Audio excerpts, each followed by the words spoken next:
Hey, my Saxy souls. You're watching The Seasons Behind the Sound, where I break down the creative process and answer your questions about my debut EP, Life's Seasons. Let's go. Welcome to the third episode of The Seasons Behind the Sound. Today, I'm going to be talking about the third song on Life's Seasons, Rainfall.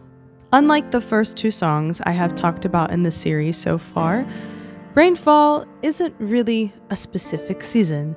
It's more of a transition season. So it comes after Winter Blues, and it's before the next song, which you'll learn about next week. So it's the transition between fall and spring. Weather-wise, a lot of places experience rain during this time. So if we were talking about specific months, I would call this your late March, April, maybe early May, depending on where you are in the world, if you're still getting rain. Rain has always been something that's very calming and cleansing to me. It just kind of washes worries away and washes your streets. So I always think of it as a very cleansing thing that nature does for us.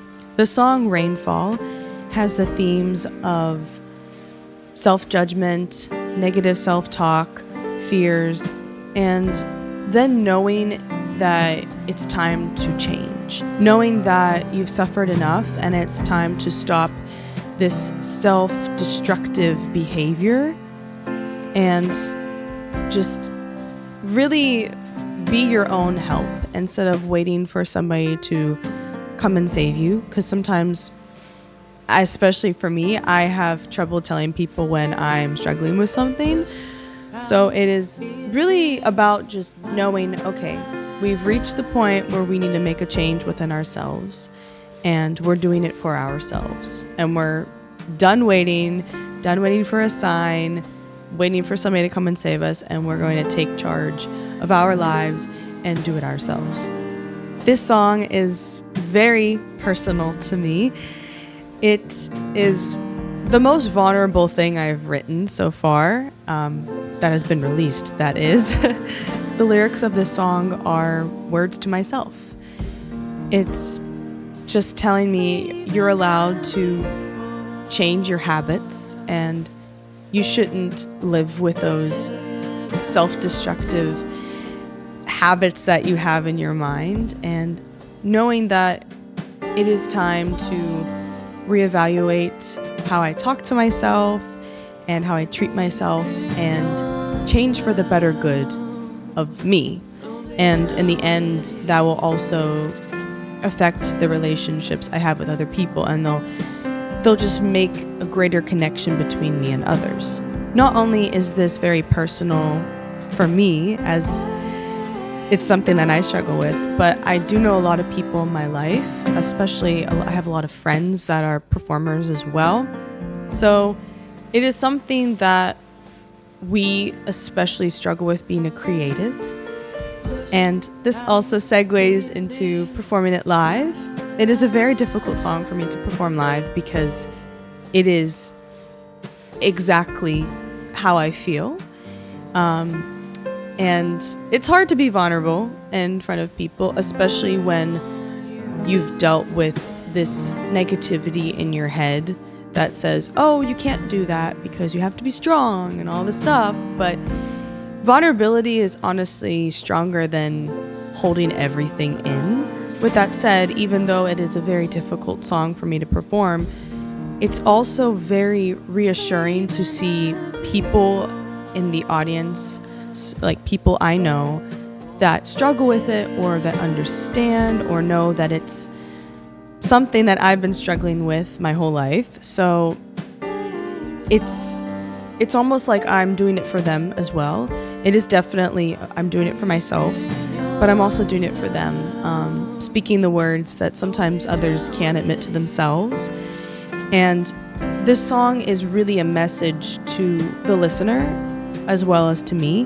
Let's start taking a listen to the song, and I can talk about a few things. I'll wait for the rainfall like tears down my window. It helps me forget my worries and wounds. right off the bat from the beginning, you could tell it's a very intimate song. I'm very into the mic, very raw vocals, and not a lot happening instrument-wise. The piano's just hitting the downbeats. The percussion in the song is very light as well. I wanted a feeling of Rainfall, so my drummer Pat, he did a lot of brushing. It's literally a brush. If you don't know drums, it's literally a brush on the drums. It's very common in jazz music, and I obviously wanted a jazz influence on this song. So that's the little jazz influence, is the little brush technique. Don't you hold back no more. Don't go closing the door, 'cause you are tired of waiting for a sign. Don't you hold back, I know we've been hurt before, and build up walls will never tear down. So this is when I start to use the you pronoun, as I mentioned earlier. It starts off me, like I wait for the rainfall, like tears down my window. It helps me forget my worries and my blues. Just setting the scene. Always gotta set the scene at the beginning of the song. And then this is when it switches to talking to myself or the listener. My original intention was it to be speaking to myself. Don't hold back no more. Don't go closing the door because you're tired waiting for a sign. Don't close off to people because you're waiting for somebody to be like, are you okay? Because people might not realize it. Don't you hold back. I know we've been hurt before and built up walls, right? It's multiple walls? Yeah, we'll never tear down. Yeah, it's like you've opened up before, and you know, that one experience, you kind of just let it judge all the experiences, and now you just closed off to everybody around you, and now you kind of have to redo everything that you've done. And that does happen a lot to everybody. I feel like if you open a door a little bit to somebody and then somebody just ruins it for you, like, okay, well, I should have never opened the door. And yes, it's something that we all do, but we can't let that one bad experience judge all the other experiences that are going to come in the future. Afraid of love, afraid of disappointment. Don't be pushed around by fears in your mind. You ain't got the time to feel lonely inside. A new point of view will fall upon you. Don't be pushed around by fears in your mind. Like that's like number one. That's like the number one thing. Like fear of disappointment, fear of loving somebody and it not being reciprocated, or just being very vulnerable. It's a scary thing. Vulnerability is a very scary thing, and vulnerability and love go hand in hand. Then I say, you ain't got the time to feel lonely inside. A new point of view will fall upon you. It's just not worth it to go through life like that. Like, you don't have time to waste. Every day, like, live it as if it's your last. I mean, you should go through life being happy. And I'm choosing happiness today. That's why I keep telling, like, every day, even when it's like one of those days where like, okay, everything's going wrong today, we're like, I choose happiness, because why would I want to choose anything else? The next part I'm going to play is when more of the background vocals come in. Some already started coming at that second verse, but this pre-chorus going into the refrain, it just, ooh, I'm so proud of these background vocals. Don't you hold back no more. Don't go closing the door, 'cause you are tired of waiting for a sign. Don't you hold back, I know we've been hurt before, and build up walls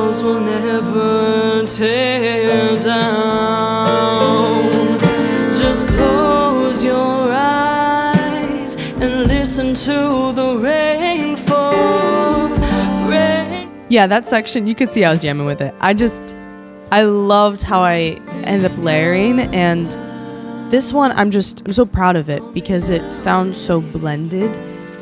I don't even remember how many like vocal lines I ended up having. You had to listen, I guess, really carefully. If you had like headphones on, you could probably hear the parts a little bit better, but some of them are moving different ways. Some of them are going up, some of them are going down.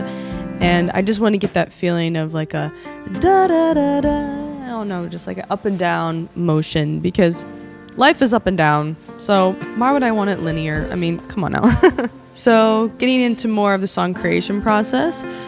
Originally, it was a lot different. I have a voice memo of this. I should have checked before I started filming when it was. It had to have been, it could have been two years old now. No, that'd be 2023. It might be 3 years old, that voice memo, or it could be older, honestly. In that first version, I'll call like a demo, sure. It was going to be more of a romantic song, funny enough. And I was like, no, I want a song for myself. And I'm honestly glad I did it, because it makes more sense than how it was going the other way. So looking at the lyrics, the pre-chorus and the chorus, the part that we just listened to with like the background vocals and everything, that part actually stayed pretty much the same, because I kept the U in there. The U before, it was more romantically used, but now it's more of me talking to myself or giving advice to somebody, the listener. So when I write, usually I have like I don't know if you could see it very well. I have a word bank. I don't want to say a word bank, a phrase bank. So I just write down ideas like, okay, what does Rainfall make me think of? I say like a new point of view, wash away doubts, negativity, open up to good, life, healing, change. So I wrote those things down about Rainfall. I also said happiness is coming because of a rainbow. Rainbows come after the rain. Why? I thought I said raining comes after the rain for a second. Rainbows come after the rain. And I say that in my song, happiness coming soon. Don't be drowning in your thoughts and doubts. So the happiness is the rainbow at the end of the storm. It's a very useful tool for me, because sometimes you have so many ideas and you're like, oh, I have so many things I could do, so many combinations, possibilities. So it's good to have like a word bank to just kind of throw up everything on it. And, you know, when you're stuck out of line, you're like, oh, I don't know what to say after this. Go to your little bank and you're like, oh, yeah, that's right. I said this about the rain and that makes sense here. So I'm going to put it in. Sometimes we overthink things before we actually put it down on paper, and then later we're like, oh, the thing I overthought about was actually better than I came up with, like the thing I came up with that I was thinking about for a very long time. So it's great to do spontaneous work and just write down what comes to mind. And sometimes it's even throughout the day, so I just type it into my notes app on my phone. When I go write songs, I just type lyrics into my notes app, and then all my lyrics with like their dates come up, and I just scroll through and be like, okay, what fits? So it's a helpful little system that works for me. And if you're creative and that works for you, that's awesome. You can always share below too what you do, because I love hearing about people's techniques. So song inspirations. This one was a tricky one, I have to say. I really just wanted a song that sounds like, you know, something you'd listen to on a rainy day. 2 songs that I sent to the musicians I was working with, just so they could feel the vibe I was going for, were Don't Let the Sun Go Down on Me by Elton John and Stormy Weather by Etta James. Don't Let the Sun Go Down on Me has heavier instrumentation than this song does. This one's a little more stripped back. I felt it at the end of the refrain. It kind of has a, I don't know, like a sunny moment. I'm pretty sure the chords went to major there, if I remember correctly. It sounds like it too. For Stormy Weather, there's not really a parallel between that one and mine, other than the fact that it's just a rainy day song. Recording this one in the studio was very chill. It was very like, we're here, we're just making music and all that. We recorded this one all at the same time. We all had our own tracks. I forgot what this is called, multi-tracks? I don't know. That's not what I do. I just write songs and I perform them. So, any of those questions, don't ask me. Honestly, playing together was the only option in my mind. The beginning starts a cappella for me, so we needed a good count in, and we might have used a metronome a little bit, but we didn't have it start until a little later in the song. But the drummer, Pat I worked with, he's awesome, counted us in. Greg was on the piano, who I've spoken about before, and it was just a very organic feeling, and that's what I wanted for this song. I mean, I want that organic feeling for all my songs, with real musicians. This one particularly because it was more of a stripped down feeling, and the vocals, I don't really think I kept a lot. That was more of a scrap vocal for me. And later I had like my own vocal session, and I laid down the vocals and did all the background and all that stuff. Did you know that there is no saxophone in this song? There's zero. I was planning on adding saxophone. I wrote a sax part, and then when I went in the studio, I was like, I don't know. It sounds like too much. And I wanted this to be very intimate moment. And I'm not saying a saxophone can not be intimate. It's more so about the words, this song, instead of anything crazy. I'm not singing like a difficult melody. It's a very easy melody. This is the only song on this EP that does not have a saxophone. Actually, it's the only song I have released so far that has zero saxophone. Zero. Winter Blues, the one I talked about last week, it does have sax. It has it in the background, but this one has none. None. I'm so sorry. My saxophone. It's okay. It got a lot of playing in all the other songs, so I'm sure it's like I wanted a break. Maybe not. It's a moody thing. Now it is time for audience questions. One of them is why no saxophone with crying faces.